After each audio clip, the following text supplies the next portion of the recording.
2026 సంవత్సరానికి స్వాగతం పలుకుతూ గోదావరి జిల్లాలకు సంబంధించిన విద్యార్థులు వినోద కార్యక్రమం నిర్వహించారు. ప్రతి ఒక్కరూ క్షేమంగా ఉండాలి, జాగ్రత్తలు వహించాలి, పోలీసులు అధికారులు చెబుతున్న మెసేజ్ను పరిగణనలోకి తీసుకోవాలంటూ విద్యార్థులు ప్రత్యేక కార్యక్రమం నిర్వహించారు.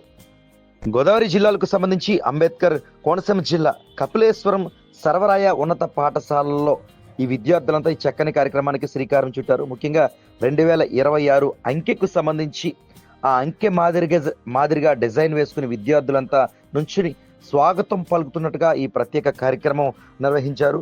దాదాపు పెద్ద ఎత్తున విద్యార్థులంతా ఈ కార్యక్రమంలో పాల్గొన్నారు. ముందస్తుగా రాష్ట్ర ప్రజలకు ఆంగ్ల నూతన సంవత్సర శుభాకాంక్షలు తెలియజేసే విధంగా ఈ పాఠశాల విద్యార్థులు ఈ ప్రత్యేక కార్యక్రమం కోనసీమ జిల్లాలో కపిలేశ్వరం సర్వరాయ ఉన్నత పాఠశాల ప్రాంతం నుంచి నిర్వహించారు. ముఖ్యంగా 31st నైట్ అంటే ఖచ్చితంగా యువత జాగ్రత్తలు తీసుకోవాలనే మెసేజ్ కూడా ప్రజల్లోకి వెళ్ళాలనే ఉద్దేశంతో ఈ అంకె ఆకారంతో పాటు ప్రత్యేక మెసేజ్ని సైతం విద్యార్థులు ఇచ్చారు. పాఠశాల ప్రధానోపాధ్యాయులు ఉపాధ్యాయుల బృందం ఆధ్వర్యంలో ఈ కార్యక్రమం విద్యార్థులు నిర్వహించారు. నిజానికి గోదావరి జిల్లాలో అతిపెద్ద భారీ సంఖ్యగా విద్యార్థులు ఈ చుట్టిన 2026 ఆకారం ప్రత్యేకంగా ఆకట్టుకుంటుందని చెప్పుకోవచ్చు.